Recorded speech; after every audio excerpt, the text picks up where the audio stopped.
खुलुमबाय दिनैनि गोदान भिडिअ बयखौबो बरायबाय दासिमनि माखासे गोनां खौरांफोर लानानै फैदों नोंथांमोना भिडिअखौ जोबजासिम नायलांदो आरो भिडिअखौ मोजां मोनोब्ला अन्नानै मोनसे लाइक खालामदो आरो चेनेलाव गोदानै फैदोंब्ला सानफ्रोमबोनि खौरां लानो थाखाय चेनेलखौ साबस्क्राइब खालामनानै बेल आइकनखौबो अलाव होनानै लादो अब्ला दासिमनि खौरांफोरा फारियै मैया 20 जुनाव कलागुरु बिष्णु प्रसाद राभानि 52थि थैनाय सानखौ आसामनि गुबुन गुबुन जिल्लाफोराव गाजा गोमजायै फालिनायखौ नुनो मोन्दों।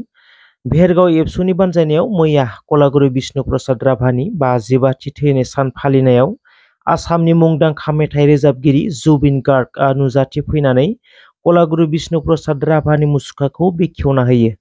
बे हाबाफारियाव आसाम आयेन आफादनि बुंथिगिरि बिस्वजित दैमारिया बाहागो लानानै भेरगाव ओनसोलनि थाखाय मोनसे अडिट'रियाम हलबो बेखेवनानै होदों। भेरगाव एबसुजों खुंजानाय बे हाबाफारियाव गाहाय आलासि महरै प्रतिदिन टाइमनि गाहाय सुजुगिरि नितुमनि सयकियाया बाहागो लादोंमोन। मुंदांखा मेथाइ रोजाबगिरि जुबिन गार्गआ फैनानै कलागुरु बिष्णु प्रसाद राभानि मुसुखा बेखेवना होफैनायाव जोबोरैनो गोजोननाय फोरमायदों आसाम आयेन आफादनि बुंथिगिरि बिस्वजित दैमारिया।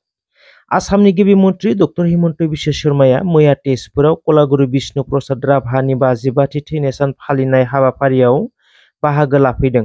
बे हाबाफारियाव बाहागो लाफैनायजों लोगोसे तेजपुराव राजभवन लुखांनायनि बाथ्रा आरो कलागुरु बिष्णु प्रसाद राभानि मुङाव स्पर्ट इनफ्रास्ट्राक्चारफोरनि बाथ्रा बेफोरनि अनगायैबो तेजपुर मिशन सारियालिनिफ्राय बायहाटासिम थांनाय लामाखौ 4 लाइन खालामनायनिबो बाथ्रा बुंदों गिबि मन्त्रि डक्टर हिमन्त बिश्व शर्माया। गवालपारा जिल्लानि दरंगिरि 17 नं राजा लामायाव गंसे एम्बुलेन्सनि गिख्रंथाव जाब्रबथायाव सासे बर' आइजोनि जिउ गोमायो। बे गिख्रंथाव जाब्रबथायाव जिउ गोमानाय आइजोआ 57 बोसोर बैसोनि मनमति बसुमतारी होनना मिथिनाय जादों।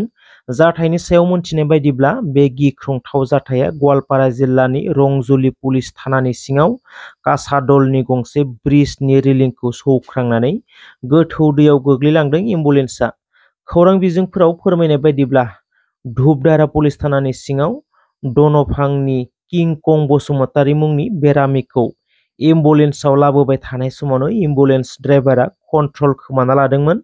जाउनाव ब्रिजनि रेलिंखौ सौख्रांनानै गोथौ दैयाव गोग्लैलांदों आरो मनमति बसुमतारी मुंनि आइजोआ जायगायावनो जिउ गोमादों। साथामा गोब्राब जोखोम जादों होनना खौरां मोन्दों।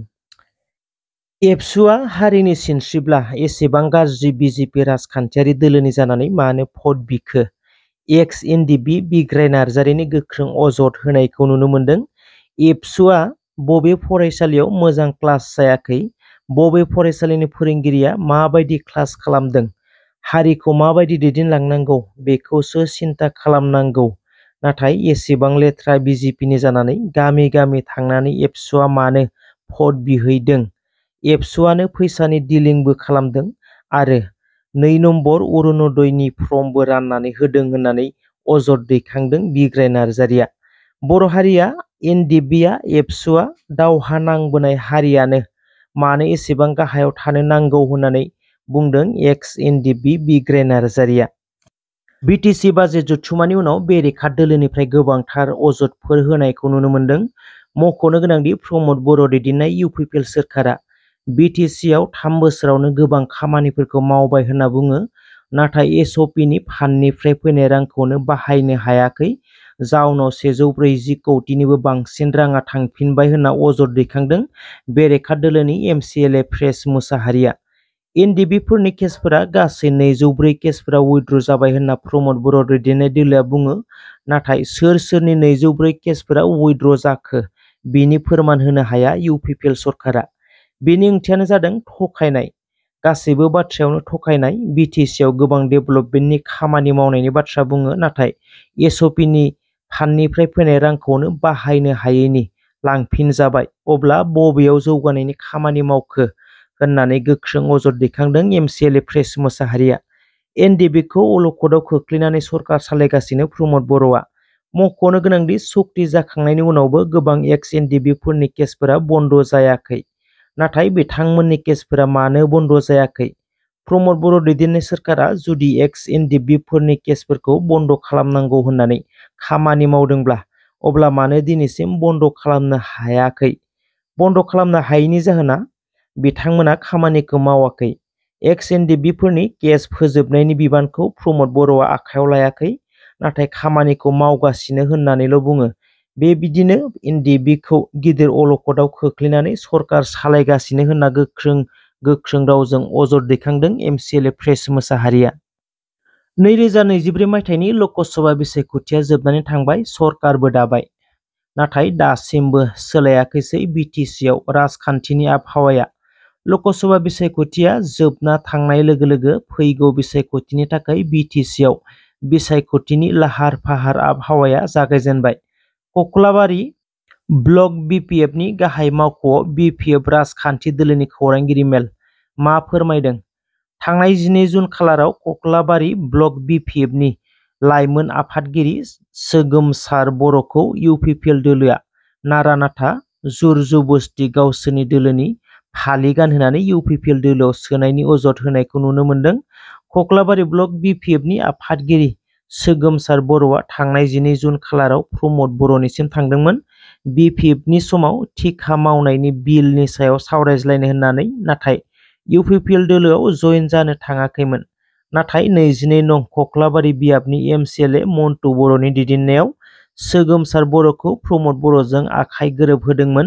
नारा-नाथा इउपिपिएलनि फालिखौ गानहोनानै जयेन खालामदों आरो बायदि बायदि बिपिएफनि हेंथायै बाथ्रा बुंहोदों होनना अजद होदों सोगोमसार बर'आ।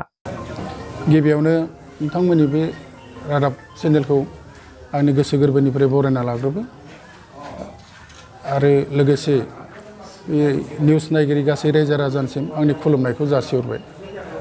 जे दाखालि थांनाय 12 जुन बुधबारखालि आं बिटिआरनि सिएम प्रमद बर' सारखौ लोगो हमनो थांदोंमोन आरो लोगो हमनायनि गुबै थांखियानो जादोंमोन जे आंहा आगोलाव बिपिएफनि दिनाव स्किम मावनाय दंमोन 40 लाखनि।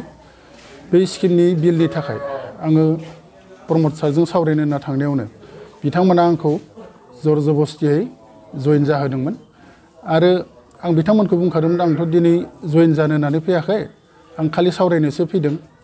बेयावनो बिथांमोना आंखौ जर जबस्ति खालामनाय जादों आरो किसुमान बाथ्राखौ बिथांमोना आंखौ बुंनो थिननायलाय आं किसु बाथ्राफोरखौ आं बुंनो गोनां जादों। जेरै आं बिपिएफखौ गाज्रि मोननानै आं दिनै इउपिपिएलआव जयेन जाबाय, बे बाथ्राखौ बिथांमोनानो बुंनो होदोंमोन।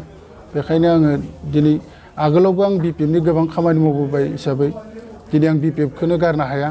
बेखायनो आं दिनै फिन बिपिएफआवनो फैफिननानै आगोलनि बायसायैनो खामानि मावगोन होननानै आं दिनै बिपिएफआव फैफिननाय जाबाय। जिहेतु नोंथाङा पुराना बिल बहननो होनना थाङो, बेयाव मा फोरमायदों बिथांमोना?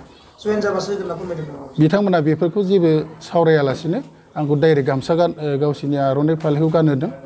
बेफोरखौ खुनु सावरायनायानो जायाखैमोन। दा फैबाय थानाय समाव मा सानदों नोंथाङा? मा फोरमायदों? आङो फैबाय थानाय समाव बिपिएफनि आगोलनिफ्रायनो जिहेतुके आं बिपिएफ कर्मिखा, दाबो बिपिएफनि जानानै आं खामानि मावलांबाय थागोन आरो उनावबो मावलांगोन। आरो नोंथांजों लोगोसे साथाम साब्रैसो जयेन जादों होनना फोरमायदों। आंजों लोगोसे रुबुल राफा होननाय गथ'खौबो बिथांमोना जर जबस्ति सोफादों। नाथाय आंजों गासै 7बामोन। बे 7बानिनो लास्टआव आं 3 गथ'खौ जितुके आं जयेन जानो होननानै थांखायाखैमोन, लिंलाङाखैमोन, बिसोरखौ आङो साइडआव दोनखानाय जादों आरो।